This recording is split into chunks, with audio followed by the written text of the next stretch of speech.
2, 1, and we're live. Hey guys, welcome. Woo!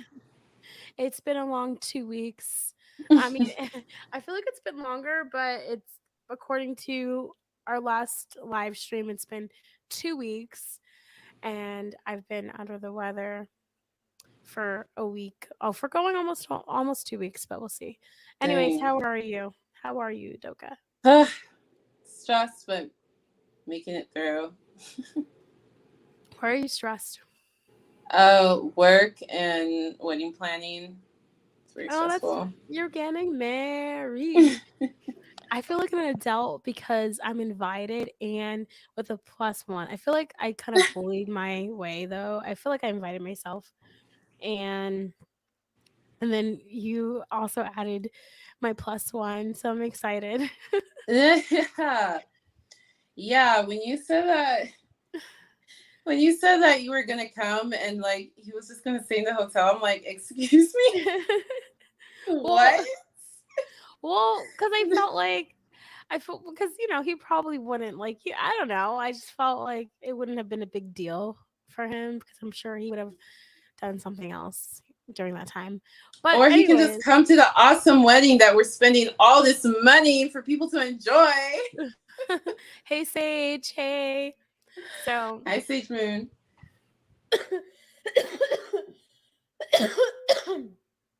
man, but anyways, I am excited that you're getting married. Yeah, and I didn't know Congratulations. that you would. I didn't know you would come because you're all the way in the north. So I was like, wow, okay, cool. Yes, for weddings, people do travel, so I would definitely show up for that. That's awesome. But like since not last week, but the week before that, I went to London and I was actually there during the inauguration. So that was pretty exciting, I guess. I mean, happened pretty much was, excuse me, all that happened was like a crown went on his head. Like Ugh. that was the extent. It was a lot of commotion for that. And then everyone, even our Uber driver, was like, "You're not going to see another one for like 20 years." And I'm like, okay, but they could literally die tomorrow or next week. And then there's going to be another one. Coronation. There we go. Oh So, my gosh. yeah, it was like, it was very, but you know what? I can say I was there I mean, I wasn't there for the historical moment, but I happened to be there during the historical moment. Um, Yeah. and then I ended up getting sick.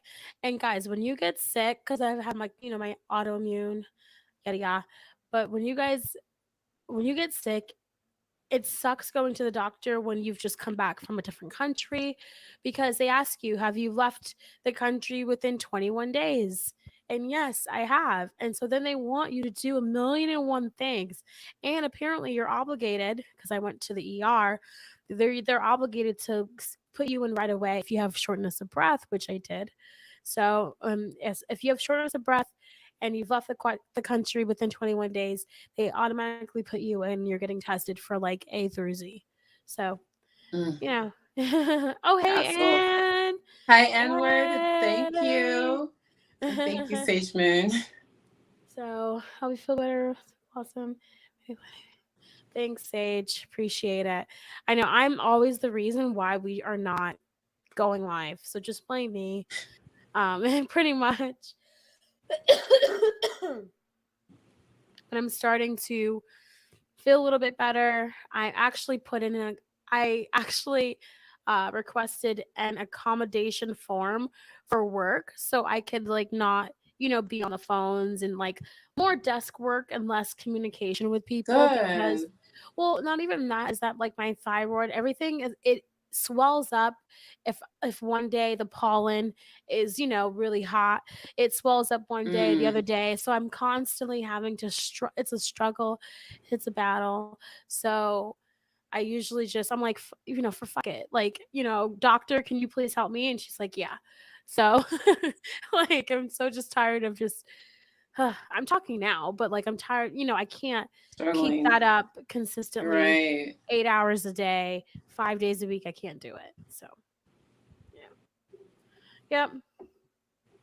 Anyways, today we have on the agenda, we have um Selena Gomez and Francia Raisa.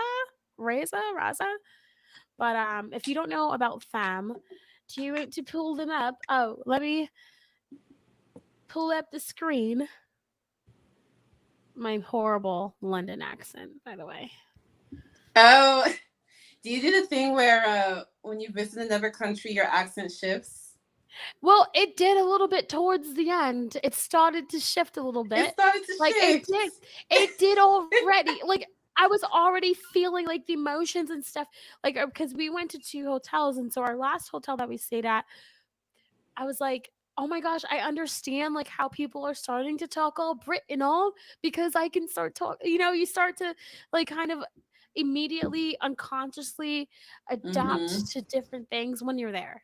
So I even told my friend I was like, "Look, I can see 3 months of living here. I'm speaking British. I am British." Speaking British. Yes, pretty much. They with the whole accent. So, yeah. All right, I'm gonna pull it up. Okay, so I pulled up this Selena Gomez and Francia. Basically, the beginning of their journey of us learning that Francia had given one of her kidneys to Selena because Selena was in need of one, and it's very interesting because I because here's the thing: if I needed a kidney and I knew someone who was going to give it to me, why not, right? But the way how you hear this interview was almost like Selena was hesitant because Mm. Francia was a friend. Mm-hmm. So, it felt like, oh, there was some hesitation there. So, because Right. I think it's important to look at this video now and how things were in the beginning and to now how things are now. But let's play from when everything was nice and dandy. She did just that in our candid and often emotional conversation. I had arthritis. My kidneys were shutting down. My mentality was just to keep going. I didn't realize how much it was affecting my body. This past summer, Selena Gomez was gravely ill, weeks away from dialysis and in desperate need of a new kidney. She returned to the home she was sharing with her close friend, Francia Raisa. One day she came home and she was emotional. I hadn't asked anything. I knew that she hadn't been feeling well. She couldn't open a water bottle one day. She chucked it and just started crying. And I said, "What's wrong?" And that's when she told me. And she goes, "I don't know what to do. The list is 7 to 10 years long." And it just vomited out of me. I was like, of course I'll get tested. Selena told Francia, an actress on the upcoming show Grownish, that Francia had too much happening in her life to even think about donating a kidney. You insisted. Yeah. I called her assistant and I said, "Give me the information. I want to do this." How are you feeling in that moment? She lived with me in this interesting time where my kidneys were just done. That was it. And I didn't want to ask a single person in my life. The thought of asking somebody to do that was really difficult for me. She volunteered and did it, and let alone somebody wanting to volunteer, it is incredibly difficult to find a match. The fact that she was a match, I mean, that's unbelievable. That's not real. Francia immediately began the process of having her blood and urine tested. She completed a okay, physical pause. and psychological evaluation. Okay, so things that she had to do is complete a physical and psychological evaluation. It's just what's interesting to me. I know we don't like as fans or people who don't know them. I know that we don't have to know who they live with, but did anyone else find it really strange that we genuinely didn't know that Selena and this person were friends, that she lived with this person? Because when you look back, because now we know she lives with the girl who people don't like, Raquel, is it? Now we know, she we know like her friends, and it was very strange that she was never a friend that Selena publicized. Feel me? Mentioned. Mm-hmm. Hmm. With our situation, because we were kind of an emergency situation, I did everything in like a day. And usually the process takes like 6 months. So it was really fast. It becomes surgery day. Tell me about how you were feeling and what happened. I wanted us to feel good. Yeah. So our friend came over and did cute little French braids for us. And we couldn't eat after midnight, so we stuffed our faces. I think I ordered like Way so too much food, yeah. But I had to go in first. And when I woke up, I just was really calm. Did you ever fear for your own health? Yeah, I did. I had to write a will, which was scary because there's no guarantee you'll wake up. And your family wasn't even sure when you told your mom. She was like, "What are you doing?" My mom didn't want to be there until I woke up. She Aw. loves Selena, and so she was torn. Before she was wheeled in, Francia asked to see her friend. She came in and held my hand, and she's like, "Are you good?" I was like, "Yeah, we're doing this."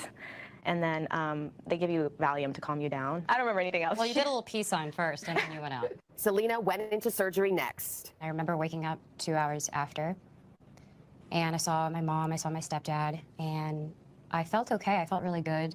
I got to see you and tell you I love you, and then I went back to my room, and I started to attempt to fall asleep. And in the middle of that process, I started hyperventilating, and there was so much pain there. Doctors told Selena she'd have to go Alright, can we back pause? into surgery. Her new kid. So that's insane. Like, I think just that experience of Selena needing a kidney to begin with, like to, and that wait list is 7 to 12 years or 7 to 10 years. So that means that she would have had to suffer for that long. But I also feel like, the mom not showing up to the hospital. Like, I really want to know the tea on how her mom really thinks and what Francia's mom thinks now. Oh, Francia's mom. Oh my gosh. Because, giving up a kidney, like if anything ever happens to Francia, like, and she needs a kidney, she's gonna also have to wait that long. You know what I mean? And I know I physically, like, I wouldn't be qualified to give my kidney away to anyone, unfortunately. Because I have so much shit going on. Like, I need my kidneys. But anyways, ask for your kidney back from Selena. I know. Give it back. I need it back. Now I need it. But it sucks Kidney was because turning- no, it's fine. You can press play because I think she's about to talk about her around struggle inside her body. My teeth were, I was like grinding, I was freaking out. It was a 6-hour surgery that they had to do on me, and the normal kidney process is actually 2 hours. Apparently one of the arteries had flipped. I'm very thankful that there are people who know what to do in that situation. What has recovery been like? What I wanted more than anything was that we were together, so I actually got a space for us to be in together. You're on bed rest, you're allowed to walk an hour a day. You can't do any stairs or anything crazy. It was hard because you constantly needed to ask for help. I think one of the most humbling experiences was needing help to put on underwear. We couldn't take showers by ourselves. I mean, it was a really brutal process. Both Selena and Francia say that is a lot to go through together. Like, this is the kind of thing that you would think makes you closer. Right. Like, even if, you're so pissed off with the other person, like, you have her kidney inside of you. You are breathing because of her. You know what I mean? And it sucks because you don't, like, I understand Selena's situation too. Like, you don't want to feel like you constantly owe this person. But the reality is you kind of do. You know what I mean? Like, because at first, I think my mind has kind of flip-flopped a little bit thinking about this the whole entire day, and then talking to you about it too, because I do understand both parties here. I do. But I'm just like, how could you? Because I know, like, Francia unfollowed Selena. Selena hasn't unfollowed Francia, and I don't think she ever will, because how that would look publicly, But I think, if anything, Selena should go back to Francia. You know what I mean? I think Selena should put it, if she has, we don't know what she has done, what she hasn't done. But I think, when someone gives you their kidney, I don't know, because I don't want to say that Francia can act any kind of way she wants to. You don't want to also put that argument that she owns Selena and can tell her what she, you know what I mean? You don't want to do that either. So it's just frustrating because it's sad. Like, you literally, her kidney's inside of you. She gave up her organ for you. Did she even get paid for this, or was this just a friendship thing? You don't get paid for that. Like, yeah, like, this is, you know what I mean? Like,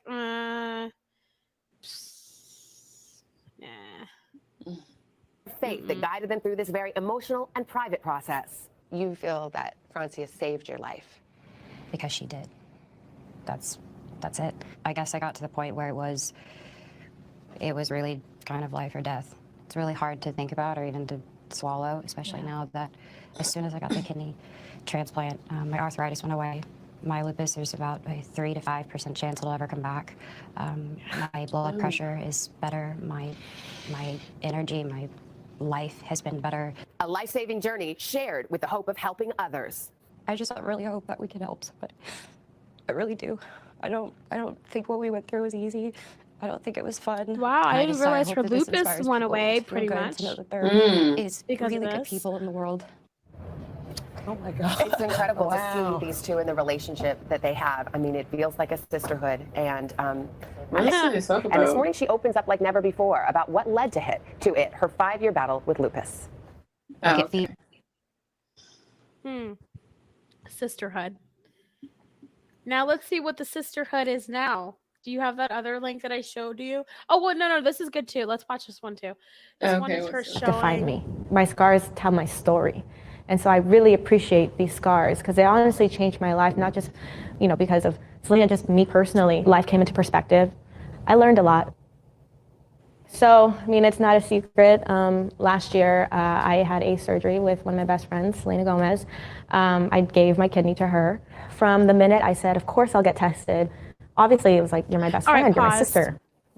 All right, so I remember actually thinking during this interview, I was like, okay, we get it. You know what I mean? This felt like thirsty to me. This interview felt a little bit thirsty because it felt like, okay, it's been a year. You've been on this press tour for a year of how you gave your kidney to Selena Gomez. You know what I mean? Like this, I remember watching this, and I'm a huge fan of her. I was actually a huge fan of her before Selena. But this did like rub me the wrong way when I was watching it, only because I was like, all right, like we get it. You gave your kidney away. Like what it felt like she was like wanting more. You know what I mean? Like something more out of giving her kidney. Like and I hate not like 5 minutes of fame, but just wanted a lot of recognition for giving up her organ. So I don't want to like, yeah, that's what it felt like to me. But I watched and I was like, okay, I get it. That was like my thought in my head during this interview. The description says Selena Gomez's BFF. Of course. But I wasn't educated on kidney surgery. I felt a lot of peace throughout the whole thing. Ironically, there were times that I did panic when I found out I was a match. It wasn't the way I expected. One day, I got a phone call from Selena, a FaceTime, and she's like, "We're a match!" And I'm like, yay! Sorry, I don't know why that looks so fake. I don't know. Well, because it was kind of like, I think she's going through the motion of her being like scared and stuff, but isn't that weird that Selena Gomez found out first that she was a match before FRANCIA found out? That's weird, right? Because I don't know. Well, they wouldn't tell the person. Yeah, who would they tell first? I don't know. Well, I feel like they should tell the person who's a match first, in my opinion. I don't think they should tell. I don't think so they can make a decision. Right, because I feel like a power move in a way. Like, look, guess what? You're a match. Whereas that gives that person a little bit, like if FRANCIA found out first, it would give her a little bit more reality could hit. And it would give her a little bit more like, oh, maybe I don't want to do this. Give her more room for that. As opposed to Selena already finding out in her team. I don't know. It does feel a little bit wrong. It does feel wrong.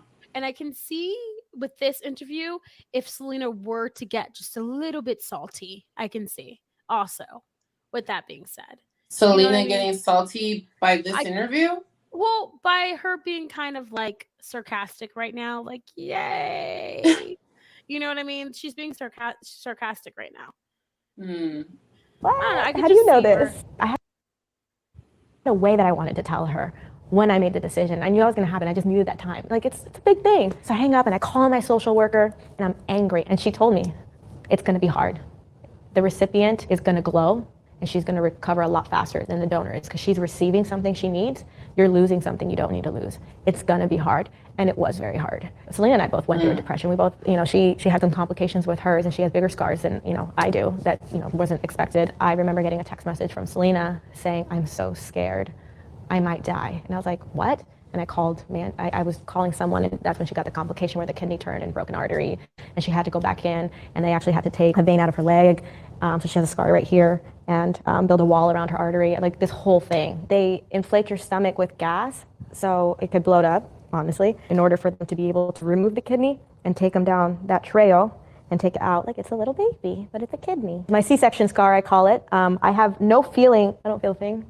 But if I have a C-section later in life when I have a child, now I can just be like, there's a spot, guys. Your scars don't define you. It's a part of your story, and it's part of the story that makes you special and you different. Go show it. But right next to it, I have a tattoo. People have noticed in certain bathing suit photos that I have it. I don't really talk about it because I was 19 years old. I was in a relationship, and I don't care how in love you think you are. I don't think you should do anything that represents the relationship. And I'm gonna get it laser. Down there. So. Oh wow. Wow, and she got it right down there. Oh wow, that's very dedicated. See, this is actually a personality telling. This is like very telling. She does things deep for the people that she loves. You know what I mean? At the time, like she does stuff like this. This is like This is her. She does stuff for. I mean, it's good, but it sucks if things don't work out. It's not self-preserving. I know. Yeah. Watching this and you can do that. My mom is the strongest woman I know. Recently we were out and some fans asked for photos of me, and she goes, it's cool to see that all those drives to dance classes as a kid you don't understand. Like, Mom, I need to go do this. I have dance class, I have karate class, I have ice skating, I have this. And she literally would just sit in the car. She didn't go home. She just sat in the car and waited. She's like, I gained so much weight because all I did was eat fast food, and I would watch my novelas in the car waiting for you guys to be done. And now you're doing all this. And it's like, wow, it does really pay off. Ooh, why am I crying? So yeah, my mom on the back of my neck. The way I keep my body healthy is by exercising a lot. That is my me time. I go to yoga, and like just having that namaste moment is very important. I dance. I actually just started dancing again. I took my first class in surgery on Friday. It was rough for a couple of months because I'm not used to not being active. I'm very active, and we literally had to just wake up and not look forward to doing anything. And that was hard. Having people help me take a shower was very humbling. I mean, this might be TMI, but little things like reaching back to wipe, I couldn't do. I couldn't pick up my dog, he's 16 pounds. That was rough. I couldn't walk him. He wouldn't go out with anyone else. So he would just hold his pee. And sometimes, honestly, the best way to take care of your body, sometimes maybe just walking your dog, because your body not only needs to have that activity, but your mind needs to be healthy, and that registers to your body. So anything that makes your mind calm down. This last year has been the crazy. All right. I mean, I guess there's not that much left of it. Okay. So, because now I kind of want to cut to how that interview went with TMZ that got her to basically turn off her comments on Instagram. Who, Francia? Yeah, she has her comments turned off because things got really bad. Yeah, because of this interview. Now, when I first saw it, I didn't think she was throwing shade. I thought she was just trying to avoid the topic. But TMZ labeled it, I mean, Selena Gomez, ex-best friend, throws shade or some crap, whatever. Well, they said deflects friendship, while the media said throws shade. A lot of the T channels were like, Francia throws shade. And I never felt like she did. I felt like she was literally trying to be like funny by avoiding the comments. But what's your opinion? Oh, they flag people. Gotta say, this shocked me when I saw this. Oh wait, no, it does shock. Wait, now I want to hear Harvey though. I did not know the woman who gave Selena Gomez her kidney. Apparently, they are not friends anymore. In fact, it is the opposite of friendship, it seems. Yeah. In fact, Francia Raisa doesn't even want to talk about Selena Gomez anymore. That's how bad the rift has gotten. We don't talk anymore. We don't talk anymore. We don't talk anymore like we used to. Between them, that has Selena Gomez on the song, right? Yeah. Okay. In a way, Francia saved Selena's life. Absolutely. And by the way, Selena acknowledged that repeatedly, profusely for a long time. But then something happened in an interview that clearly has ticked off Francia, because I'm going to beg to differ with you, but I'll wait. Okay. Okay. Right, well, wanna here's hear what it. happened. Francia was out in the valley over the weekend, and someone attempted to ask her if she was going to patch things up with Selena. Here's what she said. How's everything going with you and Selena? I know you followed her. You still don't follow her. Are things good with you guys? Sunday is so fun. Francia, hanging out with my dog. Do you guys still talk? It's a good day, isn't it? It's so pretty out now. I know, isn't it? Last week. Uh-huh. Now, LA weather. Do you guys talk at all? Are you willing to follow her back? Will you follow her back eventually? What kind of tree do you think this is? This is pretty hot. Probably avocado? No. Like she's Would just you do it avoiding again now with all? comments. Right. Right, like so far I didn't see it was being rude. Like I didn't see it even being as she's shading Selena. It just seemed like she wasn't gonna ever get into like drama. The talk circumstance about- is going on. I would definitely speak to someone again about organ donation and the process. The other day at the movies, I was with my friend Lily, and someone came up to me and said, "Hey, my friend is the one that you spoke to a few years back about her kidney donation. Yeah. She's really grateful." And I said, "How's she doing?" She said, "Well." And I said, "Great." And now, for all of that, it's worth it. So, You know, the sun was shining, but it was damn shady. it was shady. By the way, Francia, this is just my opinion. Francia wanted to talk about what she talked about She because wanted to throw shade. She knew she Wait, okay. wasn't going. Yes, I know. she was fully engaged. This is in the San Fernando Valley. You say the valley like everybody in the world knows. You're right. San Fernando San Valley. Fernando. But Well, she's not walking. everybody knows what that means. She's You walking want to on a describe random- where the San Fernando Valley is? She's walking on a random street, and all of a sudden, this photographer shows up, and she is fully engaged. But I gotta say, It's given setup vibes. She does not like Selena Gomez, and wanted to convey that. You know, Oh, I thought that was your voice. Somebody started talking. Yeah. normally I'm all here for like the girls making up, but I'm here for the strategizing around the shade only because for what their relationship was, even before she donated the kidney to Selena, they were friends. Like people knew they were friends. They'd been friends for so long. They were child stars together. So for Selena to do this interview back in November and say, Lauren, what? Okay, so what let me explain. So basically, Selena did an interview back in November, and she was asked about who she's close to in Hollywood, and she says the only person in Hollywood that she's close to is Taylor Swift. So then, Yep. I heard about that. Yeah. Francia goes and she comments, interesting, because first of all, they were friends prior to the kidney story, but everybody knows that story and how she saved Selena Gomez's life. So it's like, it's kind of like, how could you not mention her? You said she.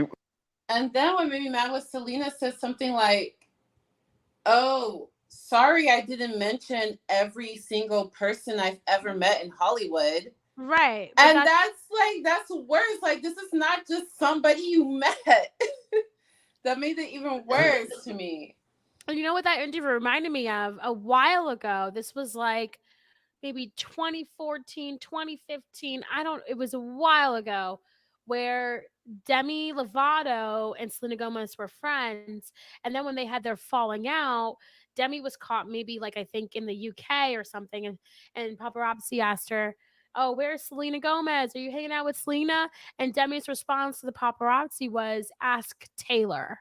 So I remember back then that was an issue. And to me, it just sounds like what Selena's ex-friends are trying to say is that Selena only acknowledges people in the public that are like A-listers, that are like, upper class people. That's how it sounds like. I don't know. It just, from what I've gathered. So yeah, it's weird. Yeah, that's the second.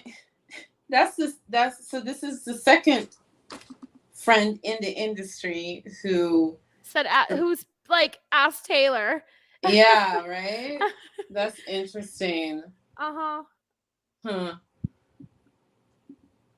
that Francia responded to that by saying, She posted She a comment in response saying like, interesting. Like basically like, girl, come on now. Like, and to me, You I walking feel around like my kidney, girl. Come on. exactly. And also too, it's like, it's the grab. It's like, okay, so now you're Selena and like you're huge. So Taylor Swift has to be your only friend in Hollywood. And it's like, no, we were friends, obviously, because she's Back upset. before they were famous, when they were just child actors. Exactly. So then from there, you know, Selena Gomez had to come out and say, oh, I'm sorry that I didn't, you know, name every single person I'm friends with in Hollywood. She then tried to double down back in March or backtrack back in March and say, oh, well, you know, I'm forever indebted to her. Basically like I owe my life to her. But it's kind of like one of those things where it's like, no, like you've already made it clear that y'all are not friends. Mm-hmm. You made that pretty clear. Yeah, when you're a celebrity like that, when you're a celebrity like that, you got to be careful with your words, especially when people like care about you beyond being a celebrity. Here's where I disagree with you guys on this, what I was mentioning earlier. I think whatever happened here predates Selena saying my only friend is Taylor Swift. Right. I think Selena said that consciously. I don't think this whole thing is about that comment. I think something happened before that comment that made Selena say what she said, knowing that it shades Francia. But yes, I agree with that. Francia wouldn't say. I would even go as far as to argue in an interview that follows up with the recent interview, because the same TMZ paparazzi hits her out again, and then he goes, oh, how do you feel about that last interview? And she's like, I didn't expect it to blow up like it did. And then, you know, she goes in on how, you know, if you're a Selena Gomez fan, Francia says this, if you're a Selena Gomez fan, you know, she has a rare beauty. She talks about, you know, not bullying others. I mean, she talks about she helped other celebrities, you know, told you guys to stop bullying other people. She didn't say Hailey Bieber, but that's what she was implying, right? Mm-hmm. And so to me, I also felt like a part of Francia wanted Selena to also come out and say, hey guys, stop bullying Francia. And that didn't happen, because that kind of proves Francia's point that Selena won't come out and really defend her like she would if it was Taylor Swift. Because even during that incident, there was excuse me, there was a video that resurfaced of Hailey Bieber making fun of Taylor Swift music, or saying she didn't like Taylor Swift's music. She was on the show, and when asked about Taylor Swift's music, she was like, you know. So, and then Selena commented under that and was like, my best friend will always be the best in the industry, yada yada yada. Right, when no one asked, right? Like it was really weird. I mean, obviously they worked things out after that, because people kept bullying Hailey Bieber. Then Hailey Bieber, Justin called up Selena and said, hey, can you tell people to stop? And that's when she made that post about, hey guys, don't bully, yada yada yada. But that's what Francia was talking about. But I can see Francia now being in a situation where she's like, how come Selena could go to bat for Taylor Swift, go to bat for Hailey Bieber, but when I'm being bullied, she doesn't go to bat for me? I could easily see that narrative playing in Francia's head. Because Hailey Bieber doesn't even, you'll go to bat for someone who does not even like you. Right. Because they're more famous. Right. Yeah. Right. It's like I could see, yeah. So I can see that playing. Once again, I'm a fan of literally all these people. I don't hate anyone. I'm just stating my opinions. Because I'm really sad for the Selena and Francia friendship. I hope one day, I have faith that it should hopefully be resolved, because you have someone's kidneys, so it has to be. It's forever tied. I know. Okay, let me read some comments. Hi, Ann. Hi, Samantha. Let's see. Samantha says, speaking of Taylor, isn't she dating a racist guy right now? Oh, is she? I don't know. Let me see. Samantha says, everyone is shady here. Selena could have called her privately and apologized. Speaking I don't know. Matt Healy. Everyone keeps talking about his teeth. Matt Healy's teeth? They said that it's disgusting and that he needs to get new ones. I mean, He I needs don't to know. get new ones, like new teeth. Yeah. New ones. After reading this Just go to the teeth store. BuzzFeed article in regards to Matt Healy and Taylor Swift, I am officially against Taylor dating Maddie Healy. Let me tell you why, because I think this is very important and should be shared. Maddie Healy has been accused of Islamophobia and anti-Semitism in the past. And earlier this year, Maddie Healy did the Adam Friedland podcast. And this podcast episode sparked so much controversy that ended up being pulled from Spotify and Apple Music. And this included racist comments in regards to Ice Spice. Maddie, along with the podcast hosts Adam and Nick, joked about the rapper being an Inuit Spice Girl, chubby Chinese lady, and effing Eskimo, while mocking a variety of accents. So she's like one of the Spice Girls. Yes, she's right. Let me put this on normal speed. She's rapper. She's the rapper that has Spice Inuit Spice Girl. Just this chubby Chinese lady. You know, she's actually full black, and her dad is Nigerian. It's. Do you think any Japanese guys were working at the camps? Like they were part of like a foreign exchange program? I do really want to hear your impression of please step into it's time for show. However, one part of the episode that does remain live on YouTube is even more disturbing. And in this segment, Adam recalled Maddie masturbating to a certain website. And apparently, GG is an extreme porn website that focuses on the humiliation and degradation of women of color. The own website's description is below. Extreme, hardcore, face effing, ebony hood rats. You can read it yourself, because if I keep reading, this is going to get taken off. And Maddie was masturbating specifically to black women being brutalized. It's just fucking just a yoga class filled with fat black women, and then one guy just on his phone, like one guy jacking off, and people were like, "Are you jacking off to us?" It was the combination of the fact that it was, but you're not exaggerating, it was 30 seconds. Like you guys were still waiting outside, she came back in, I was already flustered, untucked shirt. Like you said, I think it literally was like Ghetto Gaggers was on the TV, it's just somebody just getting like brutalized. And it wasn't like some cool, sceney New York art girl who was like, "Oh, I'm sorry, it doesn't matter." Like it was Little Olive who came in, she was like, "I'm so sorry." He is disgusting.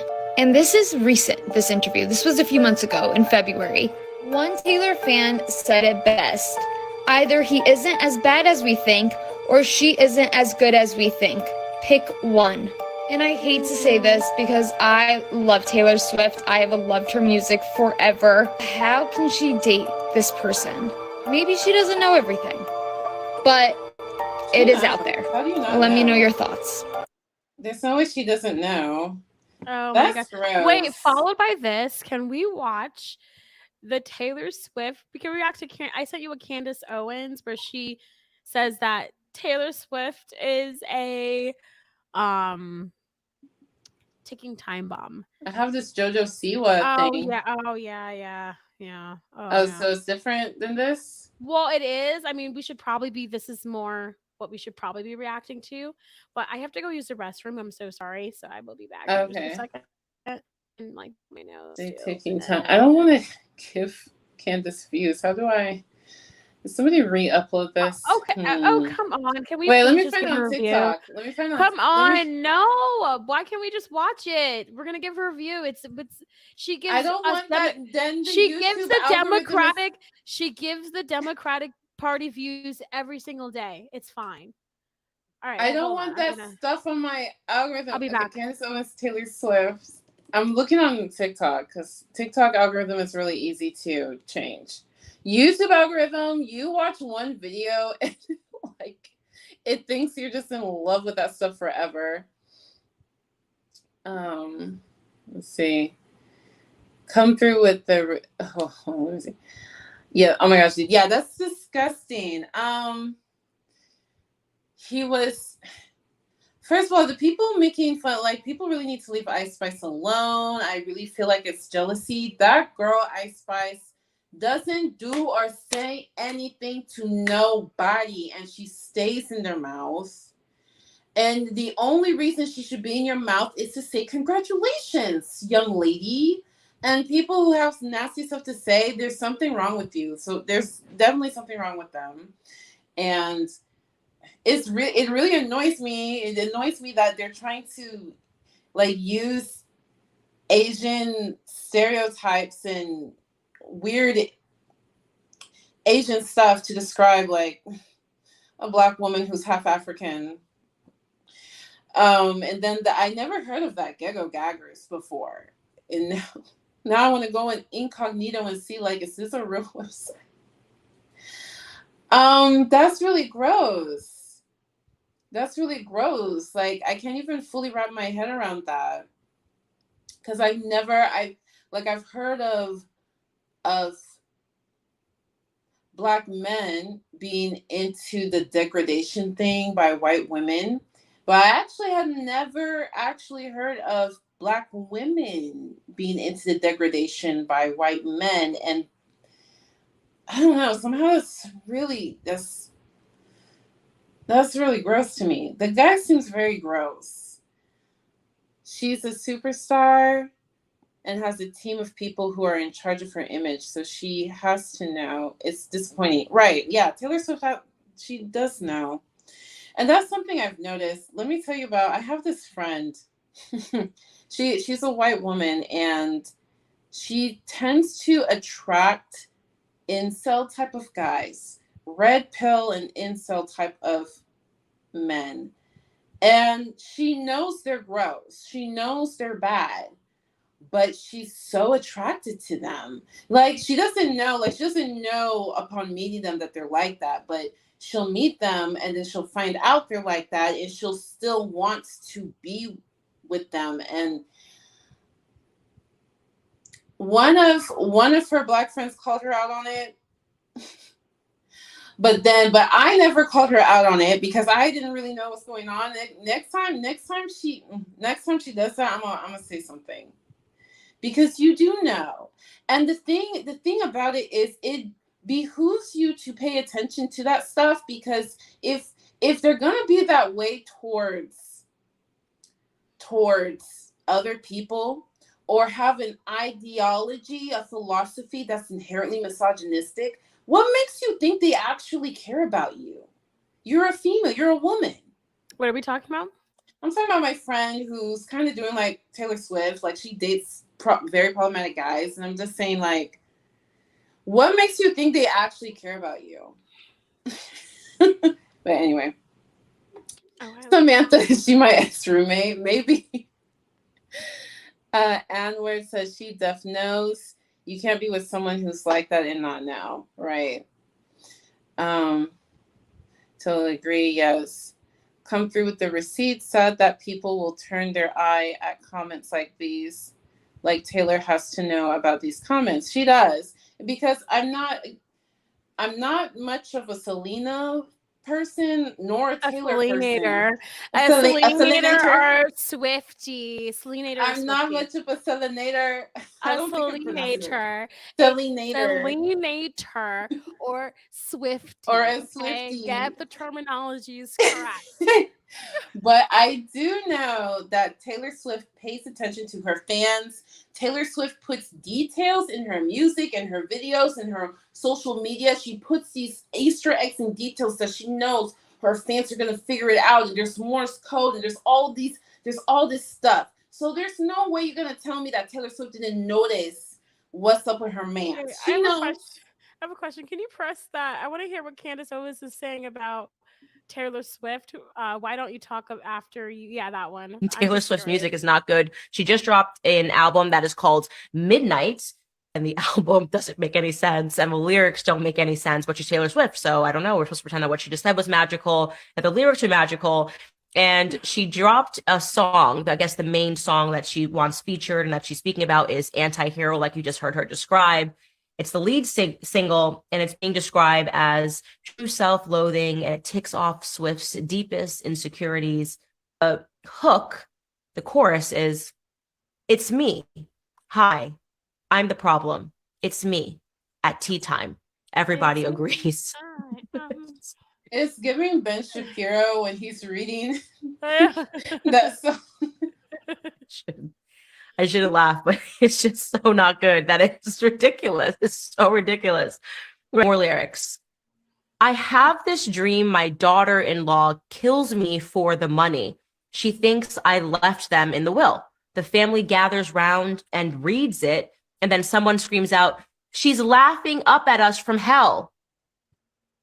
I don't know what any of that means, but she jumps right back. Why does Candace Owens think we care? I don't understand the point of this. I hate Taylor Swift because Taylor Swift went against the Republican a few years back, so now I can't stand Taylor Swift. Oh, that's right back into the deep chorus. It's me. We... Hi, I'm the problem. It's me. It's me. Hi, I'm the problem. It's me. Hi, it's me. Hi, okay. Everybody. I know it's a song, Candace. Come on. I know it's a song. Like she's acting like she's just saying this. Like, come on. Yeah, she's acting like Taylor Swift wrote a new manifesto of of life or something. It's a song. Candace Owens, how about you understand that it's a song and stop reading it as if it's not? I mean, actually there are some things I think Candace Owens actually is right on spot with talking about Taylor Swift. That's why I think, can we react to that video she did of Taylor Swift? Because I think she's Which actually one? in some situations. It's a different one? Others, yeah. Can you go to her YouTube channel and can we watch her YouTube video on this it? ticking time bomb thing? Yeah. Okay. Oh, let me read this comment. Samantha said, my bestie was complaining about The Little Mermaid and I knew this bee was going down the art pipeline. Yeah. Let me tell you, I actually was not going to watch it because it's Disney live action. But when I heard Haley sing, every time I hear Haley sing that song, I literally start crying. Yesterday, I was ugly crying. I just felt Haley is literally perfect. Okay. Her voice is perfect. Her look is perfect. Her actual personality in real life is perfect. She acts like a Disney princess. Okay. And I was literally just in tears. It's just so special that she's so perfect that even the director said, close the auditions. Nobody can top this. And they're allowing her to shine. And I'm like, I have to watch it now. It's so special. Okay, so I disagree. I don't think it's so special. I think it's actually so terrible because of the way Disney and the imaging. And so I'm not really talking about the actor herself. I'm not talking about the vocals, all of that. I'm talking about I gotta sit through the movie and see a good image on the goddamn screen, and that water is very not clear. Look, like that the image CGI is very the CGI. But that is the movie. That is the movie. But and look, it okay, sucks. look. At first, I was defending. Look. I was defending her to Dave. I was defending her, and I was like, "No, this is a great Dave movie. has a It's a great problem with movie." it. Well, then he. Okay, I might have to hear this later.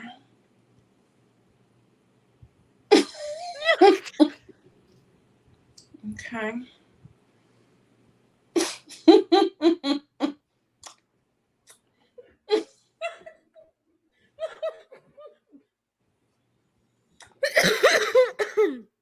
No, with the CGI is a problem. And at first I was defending it, and I was like, no, because he thinks it's amazing. With the CGI though.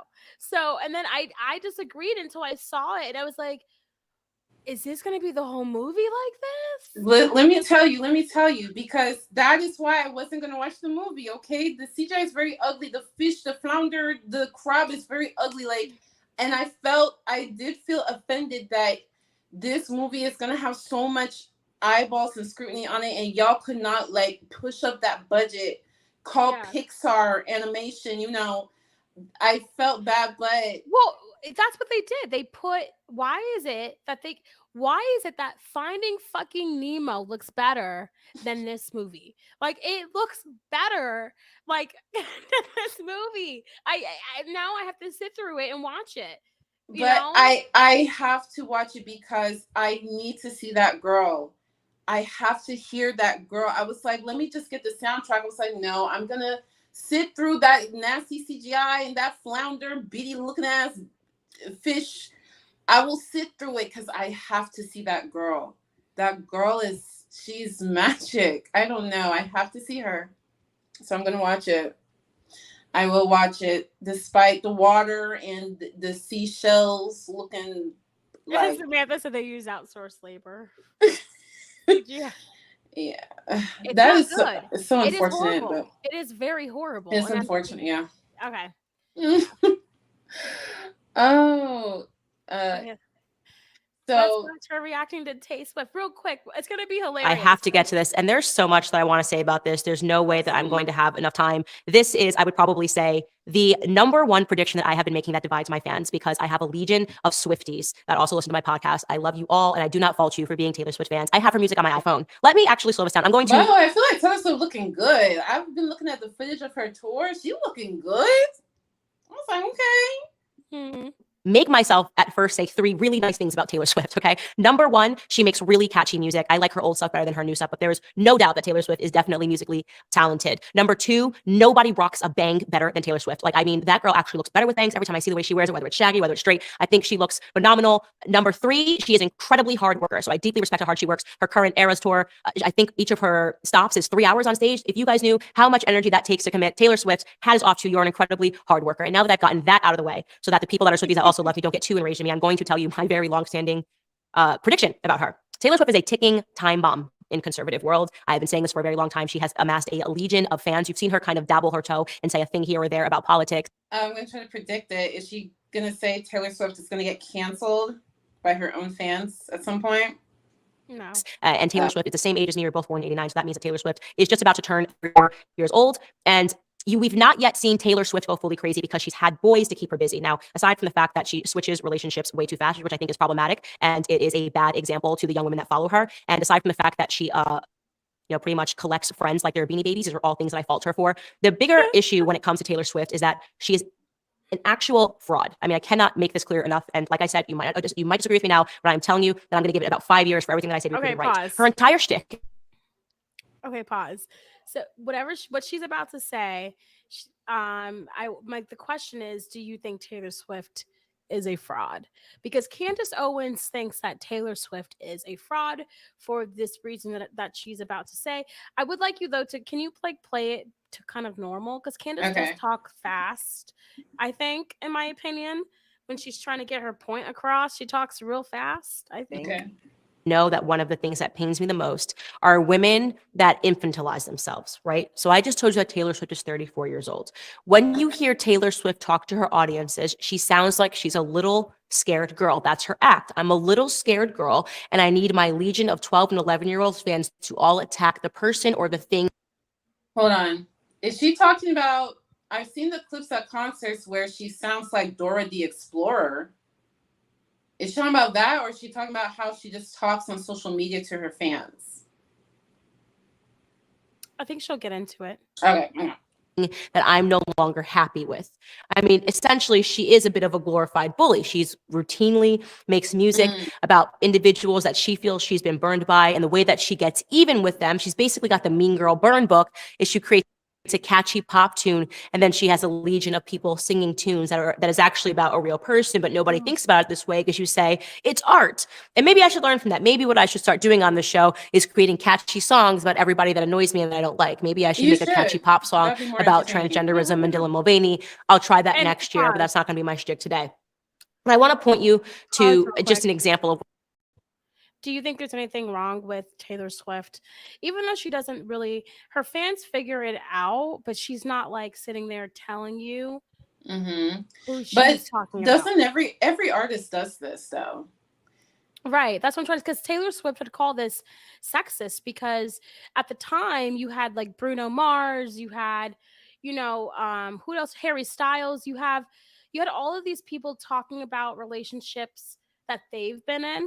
You have Ed Sheeran, same thing. And no one is sitting there and they're saying, oh my gosh, like here comes Ed Sheeran talking about his ex again. Here comes But literally every artist does this. And in fact, we say whenever an artist is getting too messy, we say, can you put it into music? Put it into music. Like that's literally what we say and what we request. So I think maybe Taylor Swift, like she's kind of known for it because she dates a lot of guys. She has a lot of people that she's talking about compared to maybe someone like Beyonce. There's only 1 or 2 people that she's talking about. But like, I don't think, it's not too much because this is what everybody does. This is the point.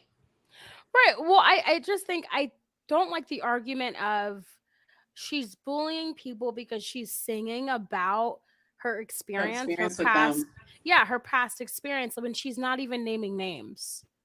So right. I mean, even though you figure it out.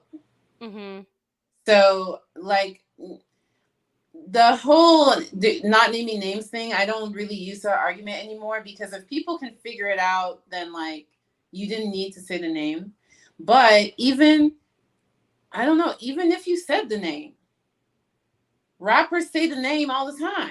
Even if you said the name, I don't know. I think well, you're right because I do know. I was listening to the 10-minute All Too Well song, and then there's a lyric in there that says, like she's waiting for she's at her birthday. She's waiting for Jake Gyllenhaal to walk in the door, and he doesn't.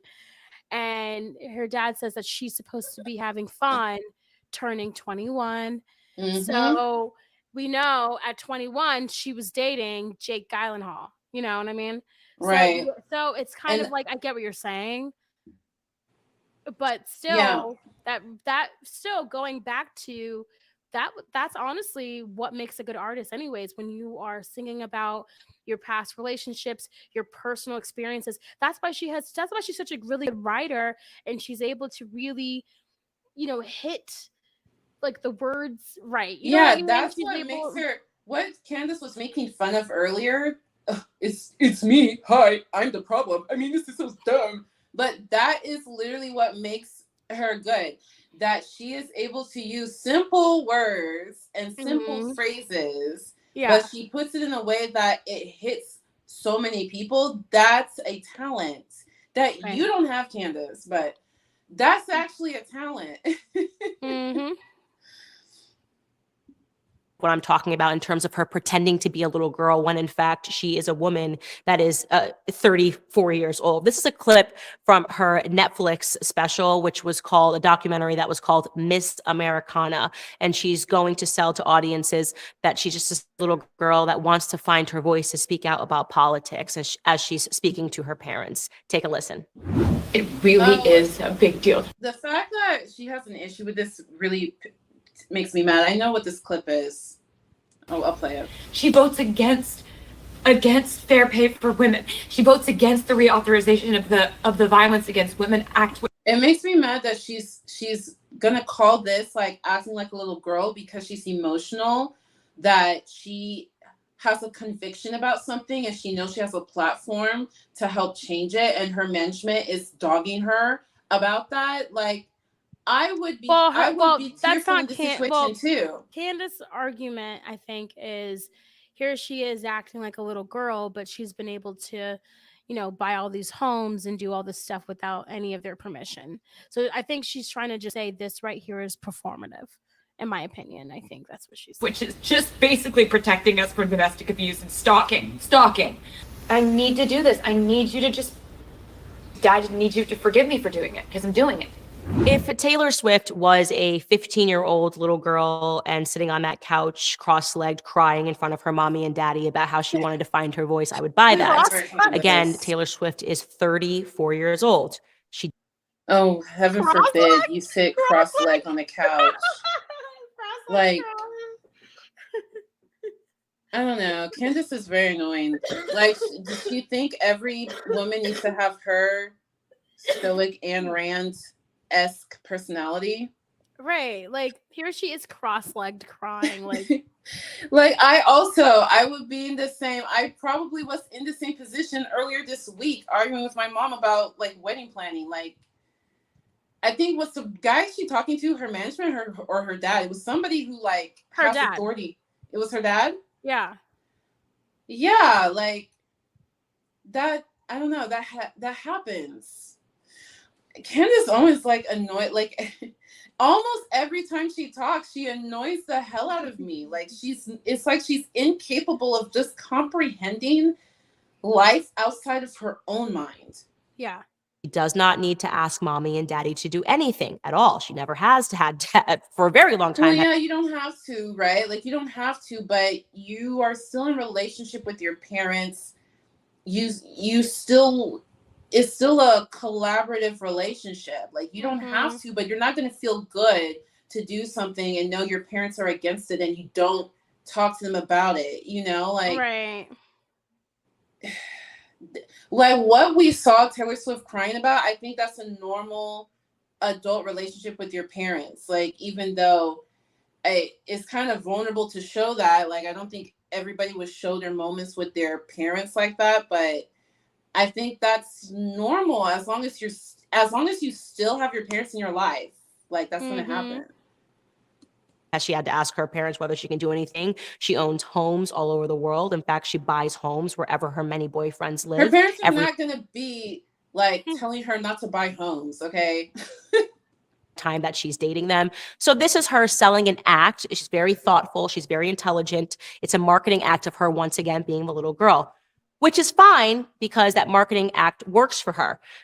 But when she uses it to attack individuals and to send people, get her legion of fans to send death threats to every single person that makes her angry, it becomes extremely problematic. I will give you just one example that made me really recognize how absolutely insane Taylor Swift is. That background is London. Oh. She's in London. In London. Scooter Braun is a huge executive. He owns Big Machine Records with Scott Borchetta. This is who Big Machine Records is who Taylor Swift signed with when she was young, when she was just 15 years old. Something to know about Taylor Swift is she's never been a victim. Her parents are extremely wealthy. When she decided that she wanted to be a singer and pretend to be from Nashville, her parents moved. I like that. I know, she's like, Taylor Swift was from Pennsylvania, but she moved and pretended to be from Nashville. Like, I like. Just like the shade, like every single sentence is shade thrown at Taylor. I'm like, damn. Right. I don't know how much of that is Taylor's fault. Because a rags to riches story sells way better. From Nashville and country music, like, you know, I don't know how much of that is her fault because I don't see her as having control of her career back then. But anyway, her from her hometown in Pennsylvania down to Nashville and got her the meetings with music execs. This is not a come up story where Taylor Swift was some shy girl who had a little bit of talent and was maybe living on the streets and got discovered. It was an executive decision between her parents and their lawyers to sign with Big Machine Records. They, like I said, had lawyers that were present. And at the time, they never knew how famous Taylor Swift was going to get. They made a bet that she might sell some music, but obviously if hindsight 2020 and knew how big of a star she was going to be, they would have never in a million years signed the deal that they signed then. So Taylor Swift learns that her masters have been sold to Scooter Braun by Scott Borchetta, which is a regular business decision. She is allowed to buy her masters. Scooter Braun decided to buy her masters. When she found this out, rather than realizing, oh, well, I lost out on a business deal, she instead appealed to her legion of crazy fans to attack Scooter Braun by pretending that she was a victim because she is a woman. Here's what she actually wrote on her Tumblr. For years, I asked.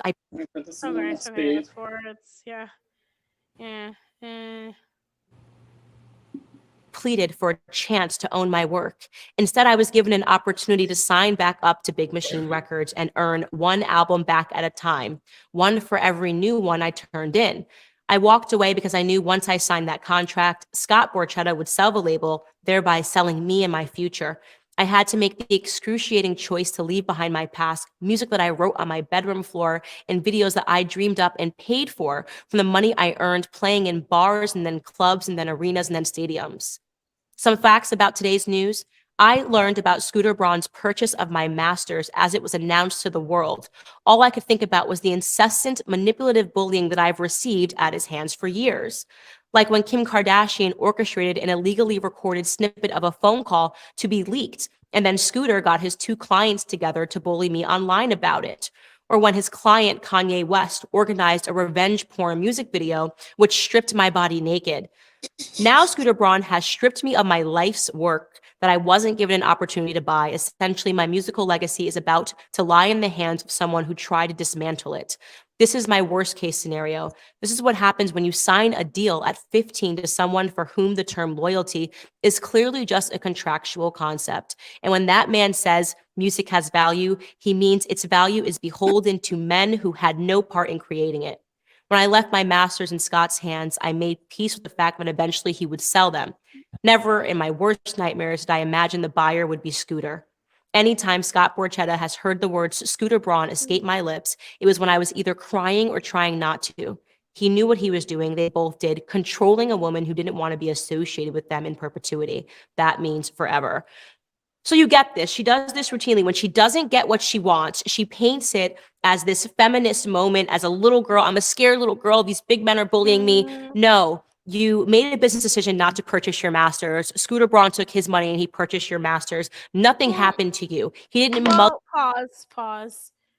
Well, I didn't think it was very professional of Mr. Braun to then have that post with Justin and Kanye. Like, oh, look who I'm with.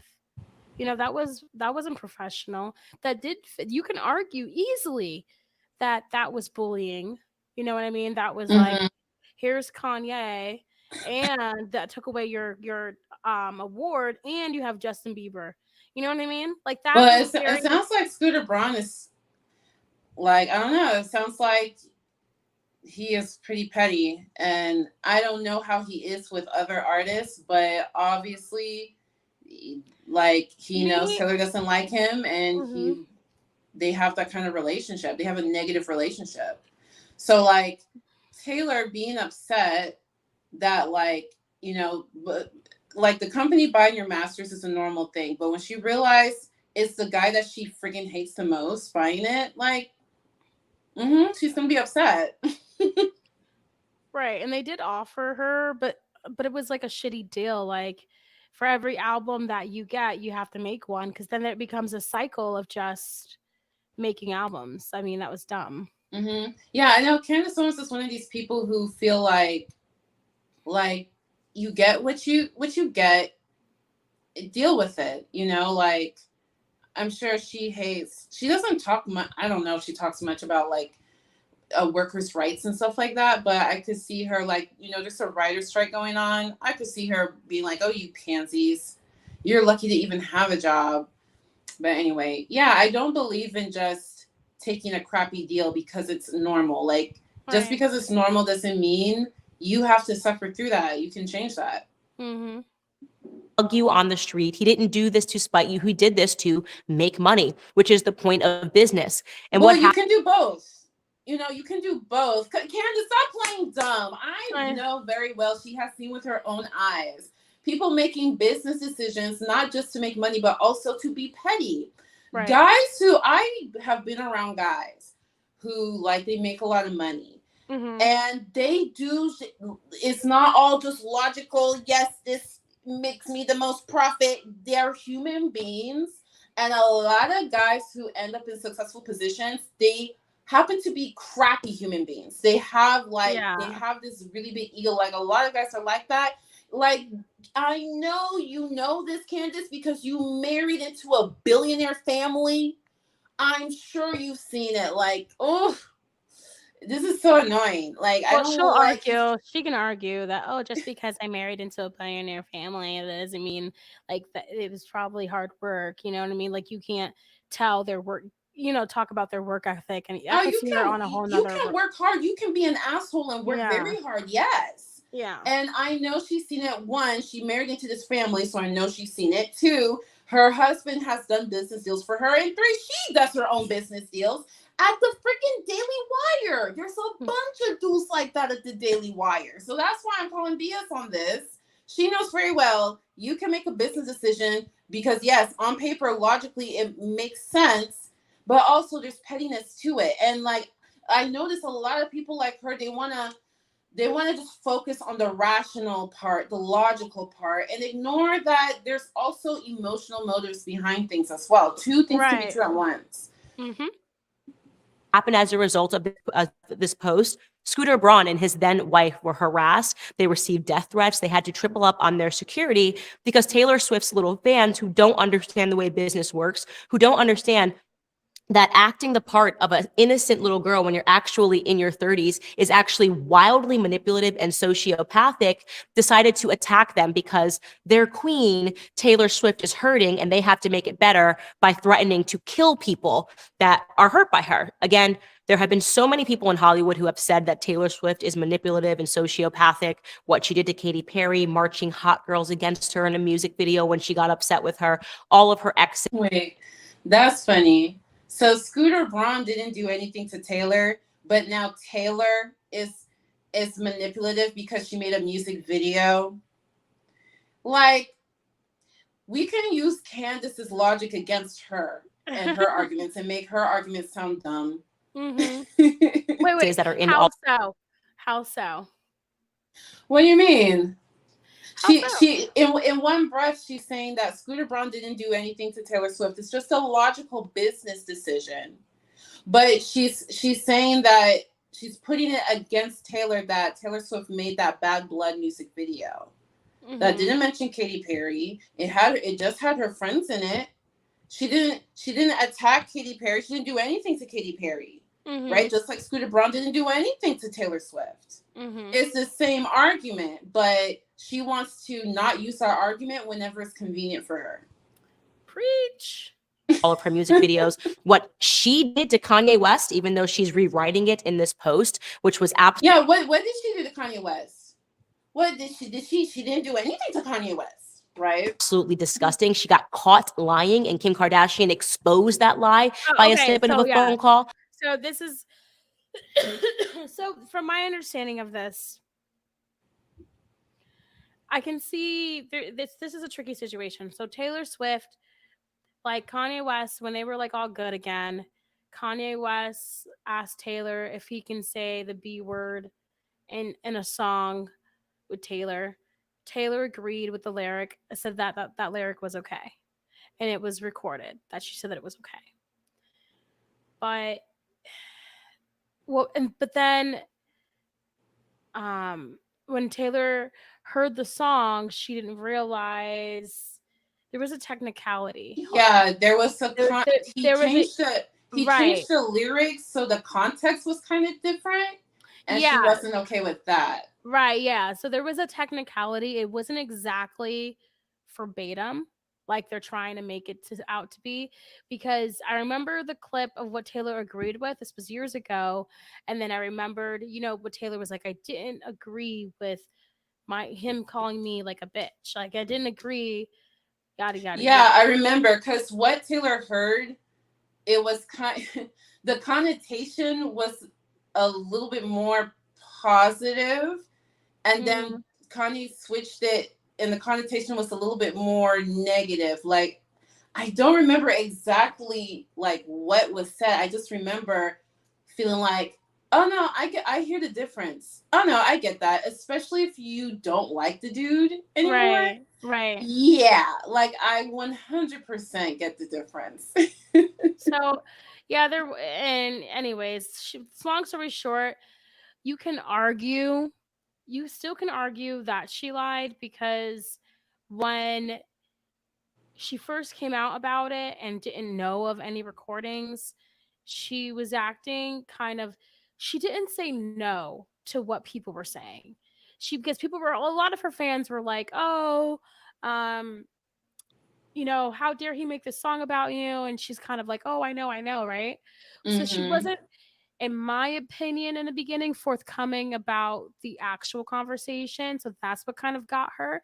So you can argue that she lied. She technically did it, but you can argue because she wasn't quick to correct what was right and what was wrong. You know what I mean? And then then after that whole Kim Kardashian video came out, then she was, came out and was more, this is what I agreed with, this is what I didn't agree with. But that should have been what she should have came out with first, which got her in the ass, because then you can make that argument, oh, well, she was holding back on purpose, or, you could really make, anything. Yeah, and also, I don't know Taylor Swift, and I'm not a Swiftie. I can 100% believe that there are people who think she's manipulative, or like they met her in real life and they're like, oh, she's fake. Like I believe that. I can believe that of most celebrities. I just have an issue with some of the arguments Candace is using, because just say what you actually want to say. Like, I'm sure Candace Owens has heard stuff, like not this public stuff that we know about. Like, I'm sure she's heard stuff in her circle, but she can't say that stuff because, it's in confidence or whatever. So she's using these arguments that I feel like these arguments they're not good enough.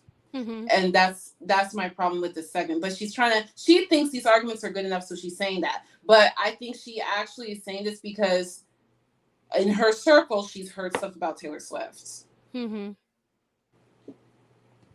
Showed that Kanye West did the right thing and called Taylor Swift and got her permission. Over and over again, you see the extremes that she goes through to hide who she is and to get people to side on her. Why I talk about to side with her, why I discuss her on this show, and why I say that she is someone that conservatives need to look out for is because eventually what is going to happen with Taylor Swift is, because she is psychopathic, my prediction is that she's not going to find someone to marry her, because men, when they get together with her, realize that she's got a couple of screws loose. She does. That's just the truth. She's remarkably talented. She's turned. So first of all, men marry psychopaths every day. Okay. That's not going to be the problem. Taylor Swift, if she really wants to be married, she can find someone to marry her. That's not regardless of what her personality is.